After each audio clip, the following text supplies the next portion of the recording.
दशामाता की पौराणिक कथा। प्राचीन समय में चैत्र के महीने के कृष्ण पक्ष की रात में ब्राह्मण नगरी में सूत की कुकड़ी से बने डोरे दे रहा था। रानी महल के झरोखे में बैठी थी। रानी ने दासी से कहा, ब्राह्मण को बुलाकर पूछो कि वह नगरी में काहे का डोरा दे रहा है। दासी ने पूछा तो ब्राह्मण बोला, चैत्र कृष्ण पक्ष की दशमी तिथि को दशा माता का व्रत है, इसीलिए दशा माता व्रत के डोरे नगरी में दे रहा हूँ। रानी ने भी ब्राह्मणी से पूछा, इस व्रत को करने से क्या होता है। तब ब्राह्मण ने कहा, इस व्रत को करने से अन्न, धन, सुख, संपत्ति आदि आती है। प्रतिदिन प्रातः स्त्रियां स्नान आदि से निर्वित हो पूजन सामग्री लेकर दशा माता का पूजन करती हैं। एक पाटे पर पीली मिट्टी से एक 10 कुनरे वाला गोला बनाती हैं। फिर उन 10 कुनरों पर रोली, काजल, मेहंदी से टिक्की लगाकर उन पर 10 गेहूं के आंखें रखकर सुपारी के मोली लपेटकर गणेश जी बनाकर रोली, मोली, मेहंदी, चावल से गणेश जी का पूजन कर दशा माता की कहानी सुनती है। ऐसा प्रतिदिन 10 दिन तक करती है। जो सूत की कुकड़ी हल्दी की गांठ होलिका दहन में दिखाती है, उसी कुकड़ी को 10 दिन कहानी सुनाकर पूजन कर 10 तार का डोरा बनाकर उस पर 10 गांठ लगाकर कहानी सुनने के बाद गले में पहन लेती है। अगली दशा माता व्रत तक पहने रहते हैं। फिर नया डोरा बनाकर पूजन कर दूसरा सूत का डोरा पहन लेती हैं। इस दिन व्रत रखा जाता है। एक ही समय भोजन करते हैं। फिर रानी ने ब्राह्मण से डोरा ले लिया। दशा माता की पूजा कर डोरा अपने गले में धारण कर लिया। राजा जी नगर भ्रमण से आए। रानी के गले में कच्चे सूत का डोरा पहने देखा तो राजा जी ने पूछा, ये गले में सूत का डोरा क्यों पहना है? अपने तो शाही ठाट है। राजा ने दमयंती के गले से डोरा तोड़कर जमीन पर फेंक दिया।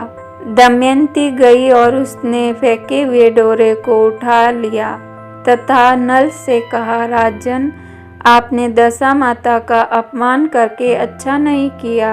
एक दिन रात में जब राजा सो रहे थे तो दशा माता उनके सपने में एक बुढ़िया के रूप में आई और कहा, राजन, आपका भाग्य अच्छा चल रहा था मगर अब बुरा वक्त आरंभ होने वाला है। आपने मेरा अपमान जो किया। इतना कहते ही वह अदृश्य हो गई।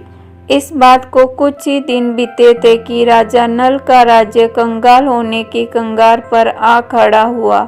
राजा के समस्त रजवाड़े, हाथी घोड़े, धन दौलत सब नष्ट हो गए। तब राजा ने रानी से कहा, आप अपने मायके चली जाओ। मगर दमयंती ने कहा, मैं आपको इस हालत में छोड़कर कैसे जा सकती हूँ। जो भी हो हम मिलकर परिस्थितियों का सामना करेंगे। तब राजा नल ने कहा, तो हमें रोजी रोटी के लिए किसी अन्य राज्य में जाकर नौकरी करनी पड़ेगी। यह सोचकर राजा रानी वहाँ से चल पड़े। राह में उन्हें एक भील राजा का महल दिखाई दिया।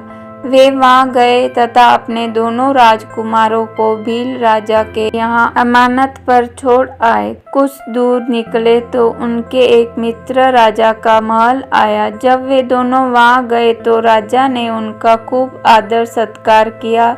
अच्छे पकवानों के साथ उन्हें खाना खिलाया तथा रात को अपने ही शयन कक्ष में सुला दिया। तभी राजा की नजर खूंटी में कीमती हार पर पड़ी, जिससे वह महल की खूंटी तेजी से निकल रही थी। कुछ ही देर बाद वह उसे निगल गई। राजा की हैरानी का कोई पार नहीं था। उसने रानी को यह बात बताई तथा रातों रात वहां से चले जाने को कहा। यदि राजा ने सुबह हार के बारे में पूछ लिया तो वे क्या जवाब देंगे। जब नल और दमयंती रात को चले गए तो अगले दिन सुबह रानी ने खूंटी की तरफ देखा तो हार वहां नहीं था। उसने तुरंत आवाज दी तथा राजा को कहा, आपके कैसे मित्र थे? आपने रात में उन्हें यहाँ ठहराया और वे यहाँ से चोरी करके भाग गए। राजा ने रानी को समझाने की पूरी कोशिश की कि उन्हें चोर मत कहो, धीरज रखो, वो मेरे मित्र हैं तथा ऐसा नहीं कर सकते हैं। जब नल और दमयंती आगे के लिए निकले तो उनकी बहन का घर आया। किसी मुखबिर ने उनकी बहन तक यह संदेश पहुंचा दिया था कि उनके भाई और भाभी अकेले बुरी हालत में वहां से जा रहे हैं। बहन थाली में कांदा रोटी लेकर गई और भाई भाभी को दिया। राजा ने अपने हिस्से के भोजन को खा लिया तथा रानी ने उसे गाड़ दिया। जब वे वहां से आगे निकले तो नदी का किनारा आया।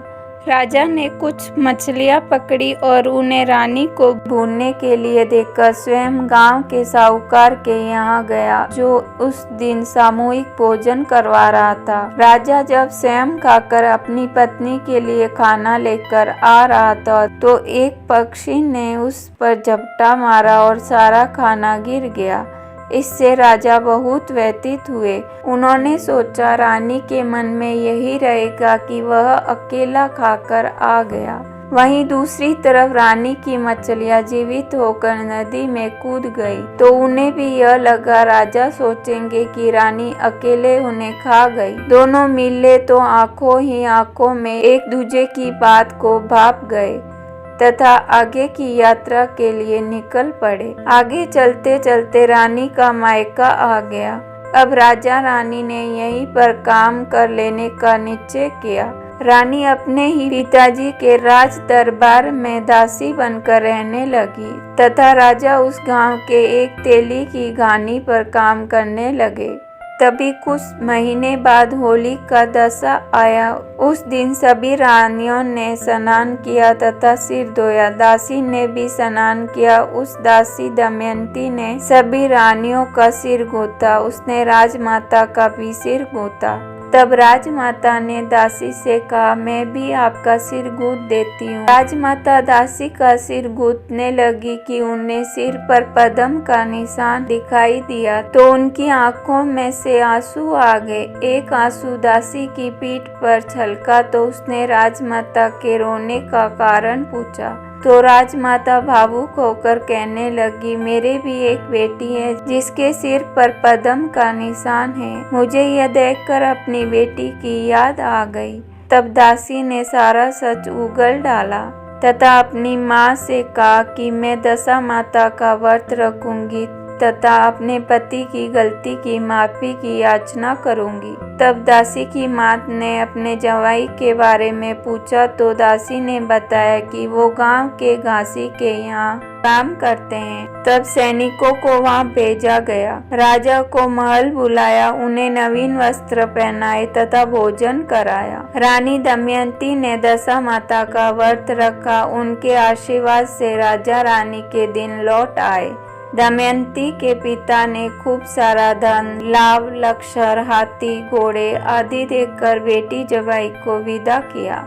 घर वापसी के रास्ते में वे उस स्थान पर गए जहाँ मछलियों को भुना था।